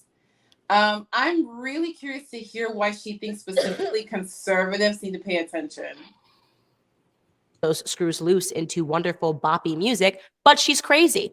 And because she's not going to find a husband, she is going to become like these women that I have listed that we spoke about in today's monologue. She is going to become Chelsea Handler on wheels. Chelsea Handler with a global following. Imagine what Taylor Swift could do if she wanted to get behind someone like a Dylan Mulvaney. Imagine with someone with her reach and her power and her actual global fame, not the imagined global fame that Joe. Oh, so everything goes back to making trans people not exist anymore, or like no more seeing trans people in any form of media. That's why the JoJo Siwa one is going to piss you off. What she says about JoJo Siwa. It's absolutely discrimination. It's everything, because it goes like, she just talks about JoJo Siwa like she represents what a gay person should look like, should be like, and everything. Like, she is horrific. She is horrible and just like so cruel and rude. Yeah, girl, I just watched, before we got on, I just watched Candace Owens talking about, I tweeted, what has improved in society since women got the right to vote? Keep your emotions out of it. And everyone is replying, how can you even ask that question? Are you serious? Oh my gosh. Like, girl. And let me tell you, I don't know if this is true. I saw this tweet. It's no longer available. I don't know if somebody faked it or she tweeted it and she deleted it. But I saw a tweet from like 2015, 17, something like that. I don't know. Where she was saying, well, Black people like collectively have a lower IQ, so we shouldn't even be allowed to vote. No. No. Which I can 100% believe she would say that, given the other things that she said. Candace Owens is something else. I don't know. I don't know. One of these days she's gonna be like this one lady. What's her name? Is it Ann Coulter? this one lady, Ann Coulter, the younger generation probably don't know who she is, but Ann Coulter used to be like Candace Owens. Used to say the exact same things. Now she's like the exact opposite. Now Ann Coulter's talking about, oh, we need reparations in this country. Black people need reparations, and like just actually like yeah, like speaking that ish. Like I'm like, what happened? I feel like, you know, I have to get to this. She'll mature. One day her babies will become teenagers and put her through hellfire. And I hope, and I say this because I feel bad if I hope her kids are not gay. I hope that because the problem is that they're gonna probably live a depressing life if they are. Like, you know what I mean? They're probably, or remember that girl, that lady, Kelly Conway's daughter. No, but that lady on Real Housewives that we talked about, how she was very like, you know, in the beginning, I'm a wife, I stay at home, and then once her kid came out as being gay or trans, I forget, then she was like all of a sudden, look, I respect my kids. She did a whole flip. And and I don't see Candace Owens ever doing that for her career. So for the safety of her kids and for their mental health and their well-being, I really truly do hope that her kids are straight. I know, it's really sad. Kelly Conway, if y'all remember, Kelly Conway, she worked for Trump when he was president. She was like the speaker or something, but she's really out of it. And her daughter, it was really bad with her daughter. The daughter was she LGBT? There was something going on with the daughter, and Kelly Conway, the daughter recorded Kelly just speaking so nasty and horribly to her daughter, and just the things she was saying. And wait, the daughter recorded a conversation with her mother? Mm-hmm. Like she recorded like the mom yelling at her for, like, I don't know, they had a disagreement about conservative issues and LGBT and stuff like that. And it got so bad that people actually called Child Protective Services because of the things the mom was saying. So I always think about that. Whenever somebody's like you're so conservative that like you just sound kind of off, and you have kids, I'm very scared for your kids because I don't know why these conservatives think that their kids are also going to share the same values. Usually the kids are more progressive. They either rebel or they're just naturally more progressive. So most of the time they won't share your same values. And I just feel for those kids. Like, I don't know. I have to get to So let's see what she said about JoJo Siwa.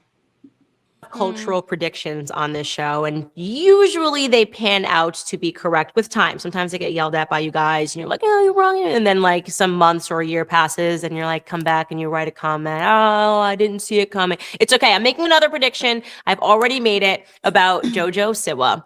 She was the girl who started on Dance Moms, super cute, ecstatic, and fun. Again, another child star. And there are a lot of bad things that happened, as we learn in Hollywood, when children find fame too young. And so I made the prediction that she was going to become like a Demi Lovato, that she doesn't actually know who she is, and she's becoming more and more. No, that says she mentioned Demi Lovato. Okay. I mean, okay, I will say this with JoJo Siwa. I'm not saying, I can't speak for whether someone is gay, what their sexual identification is, yada yada. But what I will say is that marketing wise, it did seem like they were like marketing her. It did seem like she was like profiting off of being in the LGBTQ plus community. You feel me? It did seem that way. Oh, I don't know enough about her. I mean, I always saw JoJo Siwa as like a kids thing. Right. But with the kids thing, it's just seemed marketing wise with what she was wearing and stuff, and then how it turned to like, I don't, bright colors. Now it turned to bright rainbow colors. Like marketing wise, it did seem weird. But once again, I can't tell you. I didn't notice anything. I mean, the rainbow and all that stuff, in sparkles and stuff. I'm like, it's kids. And then like when I found out she's a lesbian or whatever she identified, I'm like, oh, that's perfect because you already got the rainbows. Well, that's what I said too. And then I thought, well, was that like a marketing thing? You know what I mean? So, pretty much. More extreme in the character adaptations of JoJo Siwa. First, she came out as a lesbian, and she said that it was because she essentially had a bad date and that she likes the way Jenna doing dances, and so I guess that makes her a lesbian. Well, I saw Candace talk about that, and that made me mad. Talk about what? So JoJo Siwa did a story time about how she realized she was lesbian. Yeah. And it was because she had a boyfriend. She didn't care about him. Yeah. And she was watching some show or something, and this girl was dancing, and JoJo really liked watching that girl dance. And Candace is like, oh, that's BS. That's not enough to know that you're gay. But actually, like, no, like, that's, I don't know what you call it, a sexual awakening or something. Like, I feel like everybody has a moment that they were watching something, even if it's like a kid's show or cartoon or like literally anything, and like you realize, oh, like I kind of like this in a different kind of way. Like everybody has that moment. Mm-hmm. So like, why can a straight person have that moment and I'm straight? Why can't a gay person have that moment as well? That was weird to me. Candace was talking about that. That's because it's fake. They can't in her mind. Yeah, like I think all of this is fake to Candace, right? Like Candace doesn't believe you can be gay, you can be trans, she doesn't believe that you wouldn't want to fall into a gender norm, or she doesn't believe any of this stuff is real. So with that premise, I can understand how she goes there. But I don't know, to me it's just always like, you like what you like, right? And you, as you live through life, you kind of realize, oh, I like that. That's how I've always seen it. Well, she's now gone on to a podcast, and all I can say is I do not recognize this iteration of JoJo Siwa from the JoJo Siwa that we had yesterday. So before I show you the clip of her talking about sex on this podcast, I would at first like to put you in a time machine, and we're going to go back to 1 year ago. And this is JoJo Siwa appearing on Ellen, because the contrast is, well, stark. Take a listen to JoJo Siwa 1 year ago. I have watched 4,550 people come out on this stage, and I just got to have that moment, and I'm so happy, right? Well, I'm so happy too. I just get so like, couch. I should have put my feet on it. You can do whatever you want to sit like that. I'm just really happy to be here right now. You can sit however you want. I'm happy to have you here. Thank you. This is a big deal. You're here. You were born the same year that we started our show. That's wild. Yeah, you probably don't remember the first episode.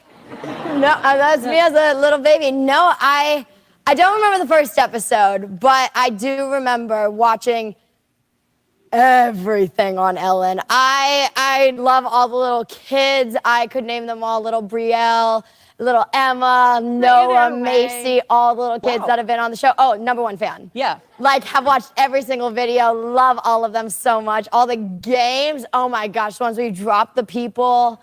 The one, oh my gosh, You Bet Your Wife. One of my favorites. So great. Mine too. So there you have it. JoJo Siwa, she's super bubbly. She's super cute. She's still appealing to children. Yes, she's a lesbian, and she's so proud to be on Ellen's stage. And of course, it's necessary once you become a lesbian to always wear rainbows, or else how else would we know you were gay? So He was always wearing rainbows before then, though. Wearing a nice rainbow coat. But she's bubbly, she's fun, and she's sparkly. So this is the JoJo Siwa adaptation of since she's been on YouTube, right? Appealing to children. Well, now she's on a podcast. I don't think she does her YouTube show anymore. I might be wrong about that. It doesn't matter. And she is essentially, I don't know, all I'm going to say is somebody different. Take a listen. It's hard for me. It's hard for the person that I'm dating or talking to, because, like, I can't do things. I am so done with Candace. I'm sorry. Right, She right. Like, points because she's wearing a shirt because her hat is backward. She On was a telling me, podcast Candace, that she can't years sit here. later. Right, that you can't. No, she's saying 1 year later, Dude, but still, like, it doesn't matter because. So what? Why can't she wear that shirt? Why can't she wear those jeans? Why can't she wear that hat? You know what I mean? Like, look, you're wearing a dress right now, and I'm not. You know what I mean? Like, she just I don't know, how does her brain work? Like, she just sees the most non-important shit, and I don't know, dude. Like, mind you, You I know follow what I mean? JoJo Siwa on Snapchat, and she actually doesn't even dress like that. You know why? Because today she chose to dress like put on a t-shirt and jeans, whatever. But I've actually never seen her.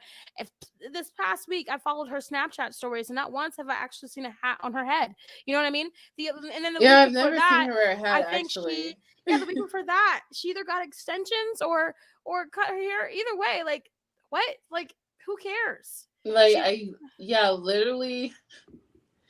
JoJo and that like super glitcher rainbow thing, JoJo has kind of started drifting away from that. Obviously, she's becoming a woman. Like, I don't know. This is so stupid to me. Like how most people can go on a dinner date. I can't go on a dinner date normally. You know what I mean? Like I can, but I have to call and say, "Hi, Jojo, see, can I have a private table in a private room?" And it's great. You know what I mean? But then you have to know that like you're not. But just, you can't just go. You can't just go. And like I also can't. And there's freedom in that. There's freedom in that, and also any time that I'm away from my house. So like since this is about gay sex, I've only had sex in the privacy of my own room, besides your dad calling in. Besides my dad calling in, but in my own room or my own hotel room. Like I don't know really what normal teenagers do, but I'm assuming that it happens. A car, a park, a bathroom stall, whatever. You know what I mean? But like because of who I am, like I can't do that. So that's JoJo Siwa today, and I guess now she's a butch lesbian. A butch lesbian. Oh my god. Anyways. The only thing I would have disagreed with JoJo here, and also notice too how she says Siwa, like trying to say this is how I know she yeah. But my only thing here is like JoJo shouldn't say teens. Their preference of, I would assume anyone's preference of sexual intercourse would be like in the privacy of their own home. So she's gonna wing her for that, obviously. But if you put aside that, there was nothing wrong with this clip. There was nothing wrong with what she was wearing. And to say that she's trying to like be this type of gay this year, look at the gay that she's being this year is so inappropriate. It's honestly, I know there's freedom of speech, but that was just very like discrimination, really. Like you're saying, like if you're gay, you can only dress a certain type of way, and if you're saying that you can't change your style, right. Like what the fuck, Candace? Like make it make sense. I know you could be met with sense, so make it. Like it just doesn't make any sense. And I don't know when that happened. She essentially became Rosie O'Donnell. It kind of stole Rosie O'Donnell's thing. She's wearing a backwards cap. You're listening to this on just audio and you're not seeing it. She's wearing a backwards cap. She's got on baggy jeans. Her whole style, just the jeans are still kind of girly. Demeanor looks very butch. Signs. Like that's actually the style. Or a smiley face. It looks cute. The loose. Not everyone wants to dress up like you, Candace. Not everyone wants to just sit in a black top with puffs, at the end of each side. Like not everyone wants to dress like you. Like is she supposed to still dress the same way she did as a teen when she's like on this super laid back podcast? Like I don't know. This is like a non-issue. This is why I cannot stand Candace Owens. It just feels like my brain is melting. Like this is a non-issue. Lesbian. She's wearing a big oversized black t-shirt, but it does still have a rainbow on it because how else would we know she was a lesbian? You gotta wear the rainbow everywhere to show just how down you are with. Yeah, what are you gonna like start screaming? Oh my god, when she was 12, she was wearing rainbows too. Like, oh my god. Who gives a fuck? Oh my god. The movement. This is why I say that I think that she's a fake lesbian. I don't think JoJo Siwa knows who she is. A lot going on in that clip, and I'd like to unpack all. I think that's so disgusting to say she's a fake lesbian. Saying that JoJo Siwa doesn't know who she is, that might be true. JoJo Siwa's a young person. A And lot of people don't know who they are. They're still finding themselves, even in their especially when you're 20s. that young. Like, I don't know yeah, how like she a is lot now, of but- people, it's like you're scrutinizing her for literally no reason. Like, she didn't even do anything to you. JoJo Siwa is still 19 years old. Are you kidding me, Candace? Right. She's Yeah, 19. All of it. Like, as if you didn't go through an email phase. I saw your email phase. Are you kidding me? Really? She didn't even- Yeah, and she went through a democratic phase, and she went through a actual woke phase where she understood like what being Black in America means and all of that. Like, Candace Owens had her own phases in freaking college, older than JoJo Siwa. So to scrutinize a teenager for not knowing who she is, I don't understand the point of that. That's like a normal thing. Now, if she wants to talk about bullying and Taylor Swift, this Candace, if you look at the definition of bullying, this would be it. This right here. This is bullying. First and foremost, how cringe to say that you think you're so famous that you can't go to a restaurant. I don't know what has happened to JoJo Siwa or why she thinks that she has Taylor Swift level fame and Kim Kardashian level fame. She doesn't. I can assure you that if she was So I'm sure what she means by that is that I don't think she could just go in a restaurant and expect, like, you got to make sure there's no camera under the table. You got to make sure, because, especially these people who are like really famous with kids, like, even though adults don't consume the content, when you're kid famous, that is very, like, I can imagine is very annoying. And can I just add, by the way, her home got burglarized yesterday. So I just want to say, like, yeah, she has to be cautious, not just about, her going out to eat, but also like security around her home.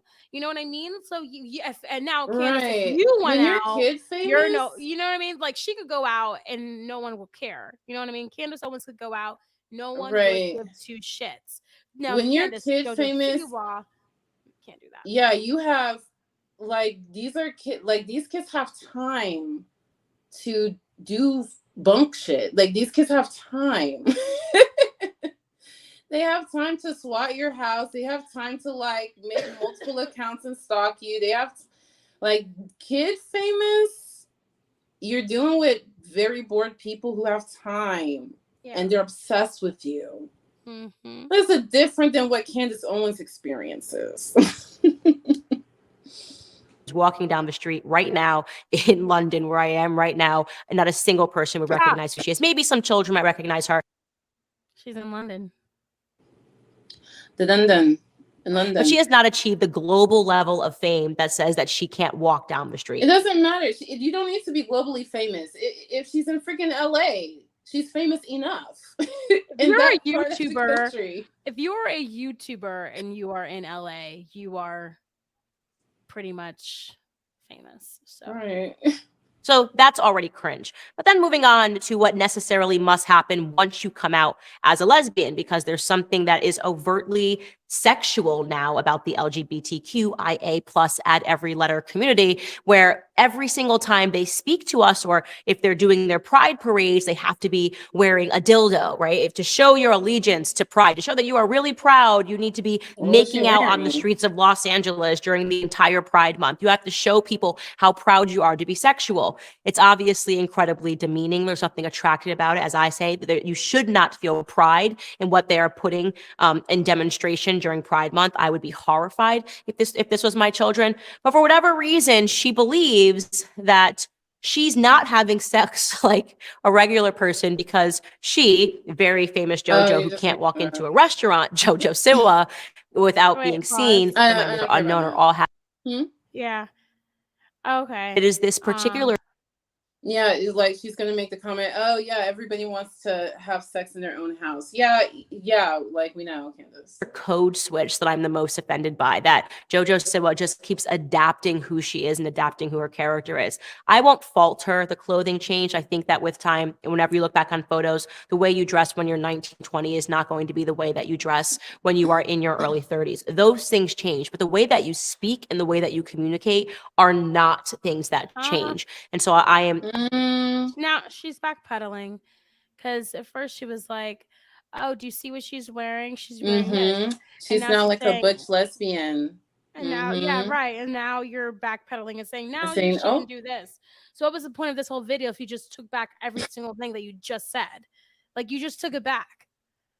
Dumb. Again, making the prognostication that JoJo Siwa is going to end up like Demi Lovato. This is a girl that is screaming for attention, and she's getting attention for all the wrong reasons. So now we are on sex butch lesbian Rosie O'Donnell, JoJo Siwa version, adding it to the list, and with more time, there's going to be many more iterations of who she is. Who care and what of it, and who cares? Even Demi Lovato, I find Demi to have been annoying. Demi Lovato was dealing with a drug addiction, which doesn't help. And what of it? It's not affecting anybody. Yeah, it's just, I don't know. I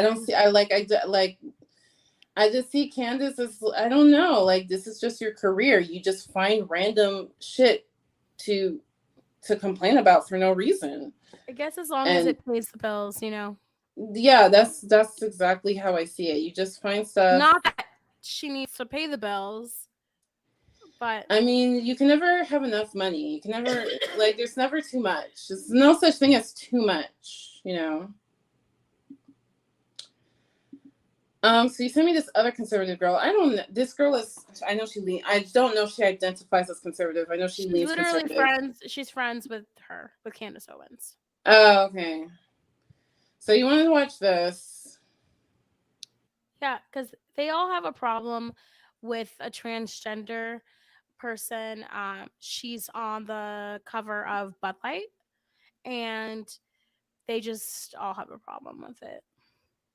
Yeah, I know specifically this person. Dylan. Yeah. Because I can see the argument that some people think Dylan is actually like trolling.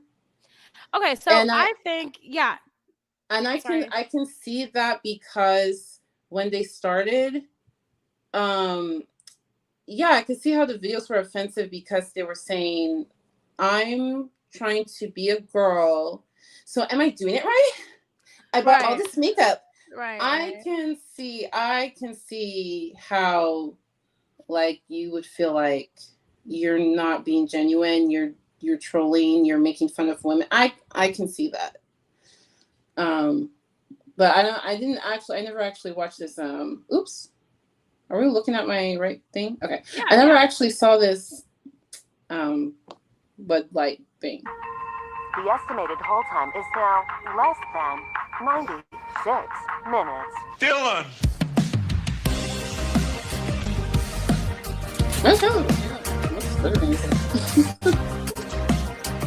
I don't know if you guys have noticed, but every video that Dylan is doing recently has been a paid sponsorship. You did the Days of Girlhood, you got the fame, and now you're literally just doing collaborations. I mean, get your bag, but it's very, very odd. And it's also like Bud Light has no idea who their target audience is.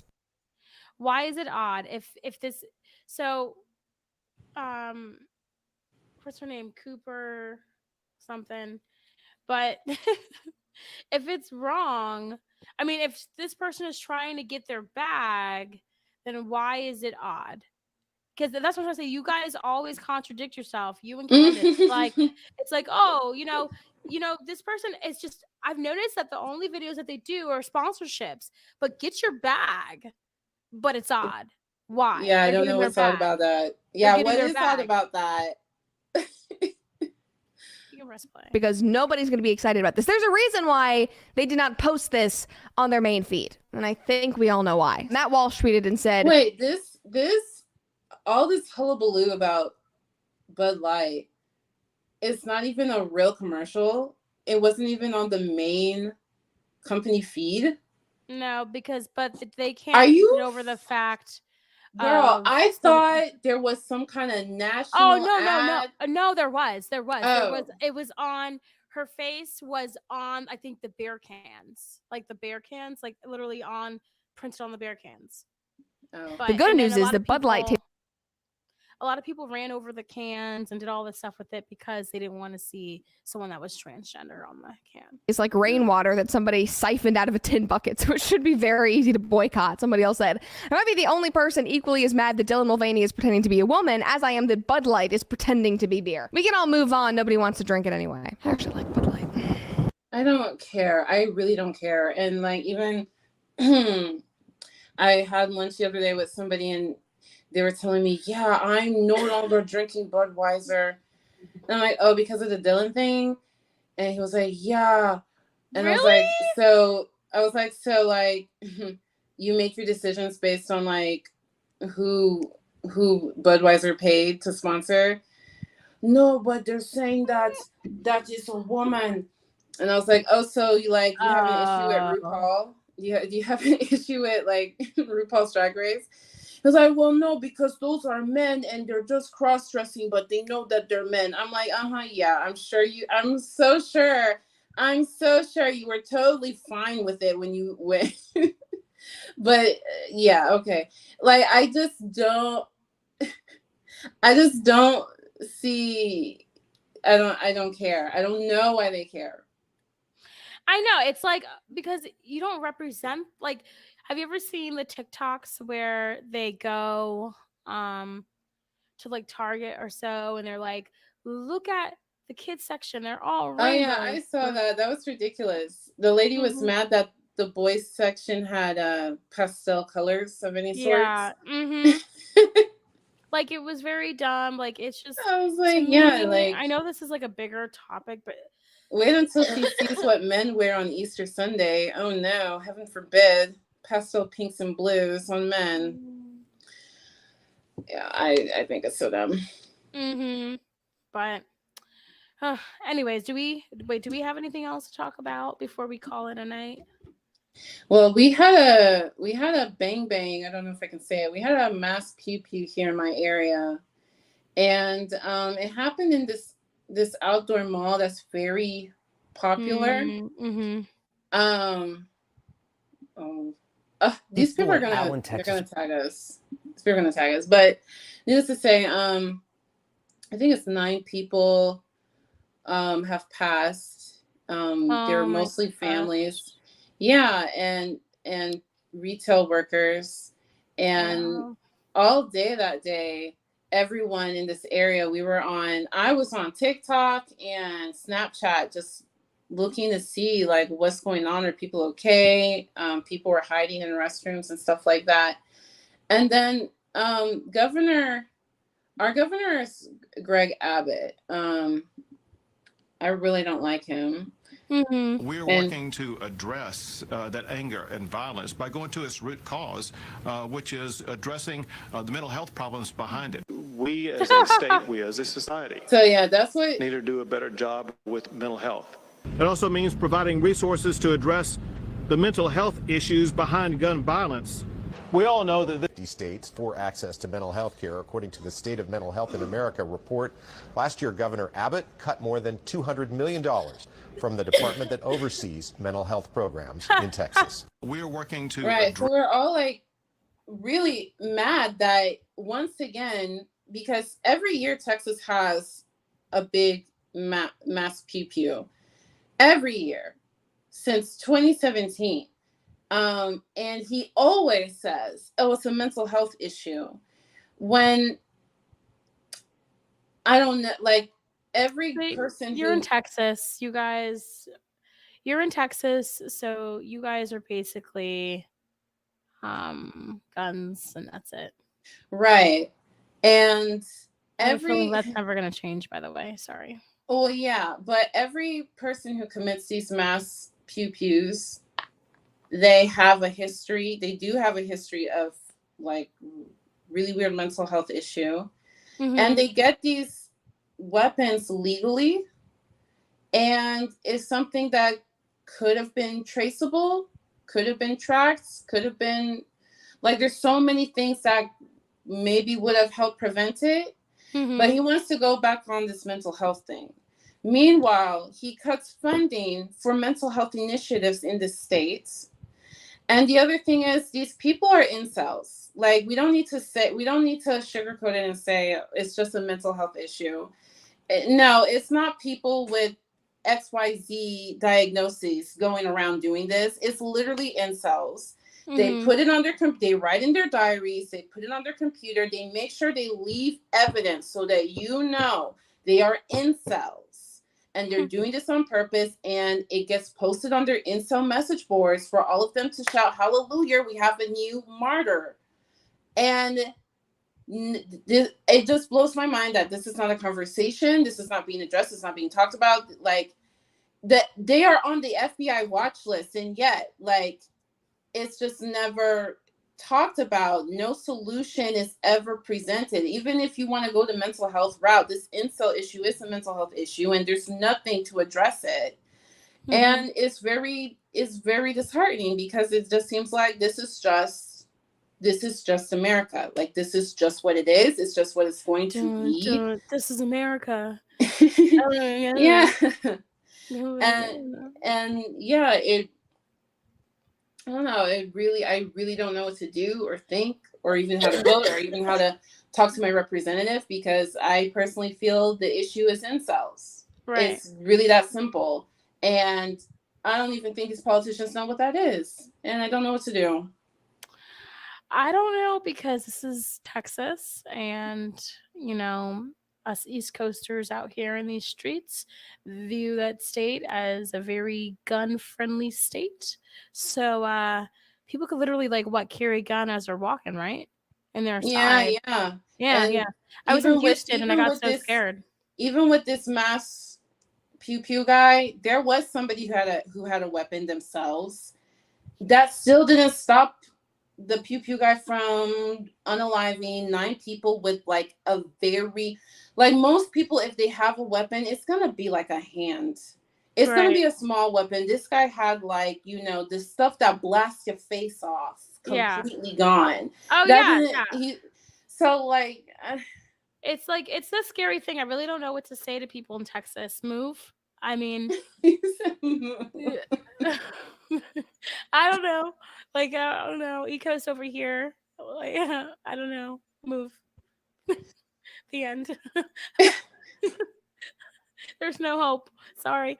No, but Texas is grimy all over. So I have a family member who they they work for the state, and there was a child support case where the father wasn't paying child support, but it was a Texas case. So the person in my family, they called Texas, the State Department of Social Services over there, because, as you know, in Connecticut and New York, the tri-state area, they still tried to help people, even if they're not from here, get their child support, get, everything that they need, right?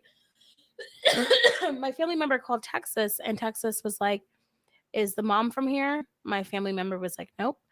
They said, is the dad from here? And my family member was like, nope. They're like, oh, well, fuck it. We're not going to mess with this case.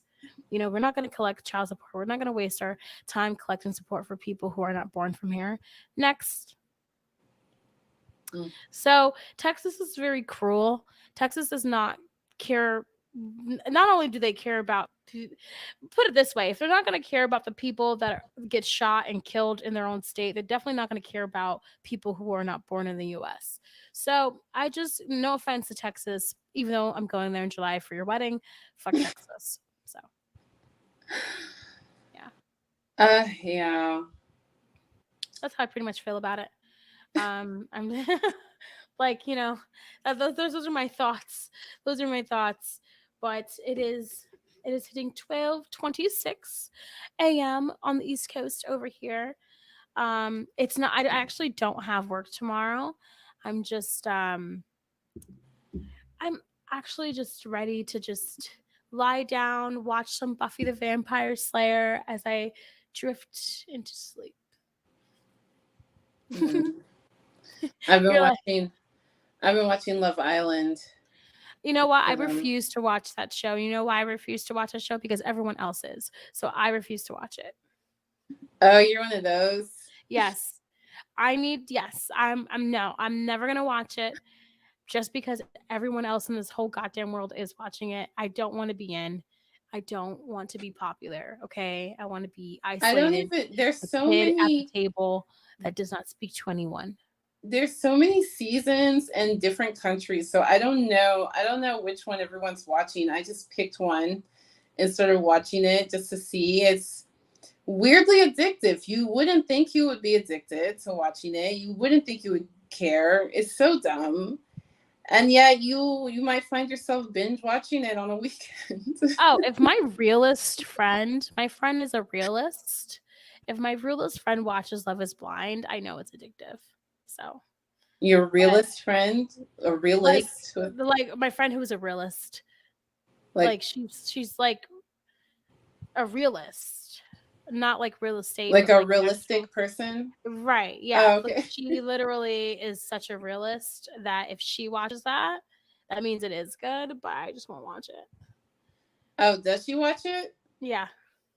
Oh, someone also told me to watch Love is Blind. I don't know. I got bored. I don't know. It's boring that they can't see each other, but I'll check it out maybe. They can't see each other? Whatever. Yeah, that's why it's called Love is Blind. Look, I don't watch the show, so I don't know. They just fall in love with each other's voices. Oh, Lord. I'm over it.